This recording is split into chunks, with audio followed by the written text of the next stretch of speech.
Samajwadi party में अगर आप अखिलेश यादव के परिवार की महिला हैं तो आपका सम्मान हो सकता है, लेकिन अगर आप किसी गैर राजनीतिक परिवार से हैं या आप खुद संघर्ष करके राजनीति में आई हैं तो आपका कोई भी सम्मान समाजवादी पार्टी में नहीं होगा। ये हमें समझना होगा कि ये जो बयानबाजी है ये स्वामी प्रसाद मौर्य कर रहे हैं, लेकिन इसको करवाने वाले अखिलेश यादव। हम मौजूद हैं कांग्रेस की प्रवक्ता पंकड़ी पाठक जी के साथ। उनसे बात करेंगे कि जिस तरीके से सपा में महिला नेता सपा छोड़ के जा रही हैं, क्या वजह है, और जो सपा पे आरोप लगते हैं कि वो ब्राह्मण विरोधी पार्टी है, उस पे उनका क्या कहना है।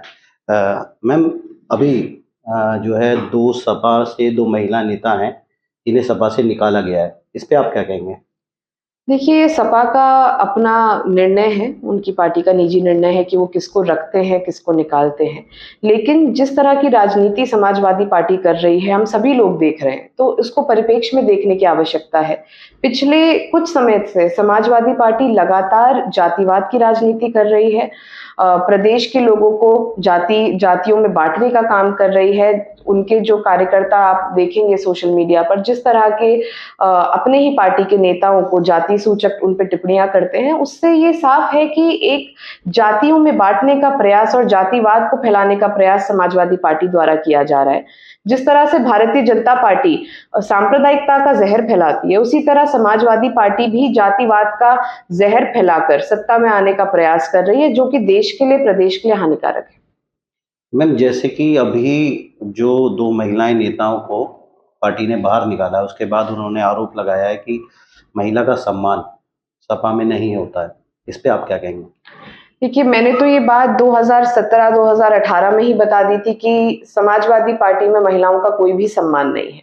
समाजवादी पार्टी में अगर आप अखिलेश यादव के परिवार की महिला हैं तो आपका सम्मान हो सकता है, लेकिन अगर आप किसी गैर राजनीतिक परिवार से हैं या आप खुद संघर्ष करके राजनीति में आई हैं तो आपका कोई भी सम्मान समाजवादी पार्टी में नहीं होगा।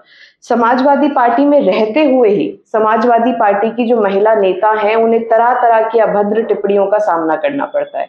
वहाँ बिल्कुल भी इस तरह का माहौल नहीं है कि कोई भी महिला वहाँ पे सहजता के साथ और अपने आप को सुरक्षित महसूस करके राजनीति कर सके। पूरी तरह से महिला विरोधी माहौल समाजवादी पार्टी में रहा है और यही बात मैंने 2018 में जब मैंने पार्टी से इस्तीफा दिया था, उस समय भी मैंने बताई थी। हालाँकि कई सारी जो महिला नेत्रियाँ जो अब जो पार्टी से जिनको निकाला जा रहा है, उस समय वो लोग ही मेरा विरोध कर रहे थे, कह रहे थे नहीं समाजवादी पार्टी बहुत अच्छी पार्टी है, यहाँ महिलाओं का बहुत सम्मान है। लेकिन आज जिस तरह का अपमान उनका किया गया है, जिस तरह का चरित्र हनन उनका किया गया और आखिरकार उन लोगों को भी पार्टी से निकाल दिया गया है, तो ये दिखाता है कि समाजवादी पार्टी का जो चरित्र है, वो पूरी तरह से महिला विरोधी है। मैम, स्वामी प्रसाद मौर्य भी बयानबाजी करते हैं और बयानबाजी करने के बाद भी सपा की तरफ से कोई कार्रवाई नहीं की जाती है। इस पे क्या कहेंगे? देखिए, ये हमें समझना होगा कि ये जो बयानबाजी है, ये स्वामी प्रसाद मौर्य कर रहे हैं, लेकिन इसको करवाने वाले अखिलेश यादव हैं। क्योंकि इस बयानबाजी के बाद एक तरफ सपा के प्रवक्ता ये कहते थे कि ये स्वामी प्रसाद मौर्य का निजी बयान है, हम लोग इस तरह के हिंदू धर्म विरोधी बयान के साथ नहीं है, लेकिन उसके बावजूद भी अखिलेश यादव उनके साथ खड़े हुए नजर आए, उनको पार्टी में प्रमोशन मिला, कोई कार्रवाई उन पे नहीं हुई और अगर किसी भी समाजवादी पार्टी के व्यक्ति ने उनके खिलाफ कोई भी बात बोली तो या तो उसको चुप करा दिया गया या उसे पार्टी से बाहर निकाल दिया गया। तो ये दिखाता है कि समाजवादी पार्टी इस समय एक बहुत ही खतरनाक रास्ते पे निकल चुकी है। प्रदेश को जातियों में बांटने के और जातिवादी जहर फैलाने के रास्ते पे निकल चुकी है और हम आए दिन जो देखते हैं समाजवादी पार्टी के कार्यालय के बाहर जिस तरह के पोस्टर लगे होते हैं, कोई कहता है मैं शूद्र हूं, कोई कहता है मैं ब्राह्मण हूं, तो मुझे लगता है कि कोई भी ये नहीं कहता कि मैं समाजवादी हूं या मैं भारतीय हूं या मैं एक अच्छा नागरिक हूं। तो पूरी तरह से एक जातिवाद का माहौल समाजवादी पार्टी के द्वारा बनाया जा रहा है और स्वामी प्रसाद मौर्य के जो बयान है वो उसी का हिस्सा है। इस पे मैम एक हम यहाँ भी जाएंगे कि जब आपने 2018 में पार्टी छोड़ी थी और समाजवादी पार्टी के ये बताया था कि महिलाओं का सम्मान नहीं होता है, तो यही नेता थे जिन्होंने आपको सपोर्ट नहीं किया था और समाजवादी पार्टी के लिए कहा था कि समाजवादी पार्टी महिलाओं का सम्मान करती है। इस पे आप क्या कहेंगे? देखिए, जो आज मैंने ट्वीट किया, हालाँकि मैंने उस पे ये लिखा कि मैं इस पे और आगे चर्चा नहीं करना चाहती। तो कई दिनों से लोग मुझे टैग कर रहे थे, जब इन महिलाओं के साथ अभद्रता हो रही थी समाजवादी पार्टी की नेत्रियों के साथ, तो लोग मुझे टैग करके कह रहे थे कि आपके साथ भी ऐसा हुआ था, आप कुछ बोलती क्यों नहीं है?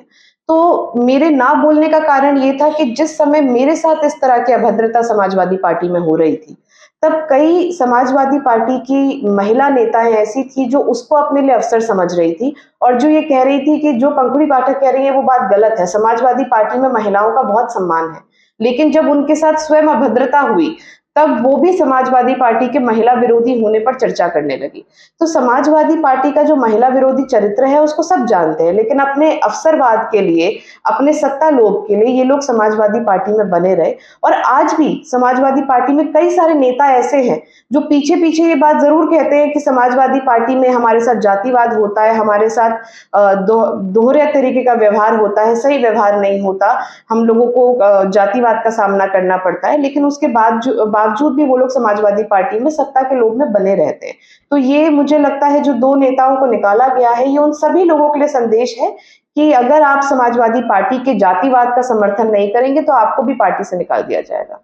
मैम, जैसे कि एक ट्वीट भी था जिसमें कि गुलदस्ता अखिलेश यादव जी को दे रहे थे, उसमें रोज़ डे के लिए भी कुछ कहा गया। क्या था पूरा, वो जानना चाहेंगे?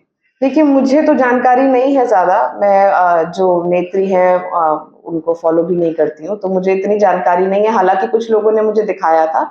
मुझे लगता है कि राजनीति में ऐसी चाटुकारिता से बचना चाहिए। सभी को अपने स्वाभिमान के लिए और ख़ासकर अगर आप महिला हैं, तो आपको अपने सम्मान और अपने स्वाभिमान की लड़ाई लड़नी चाहिए।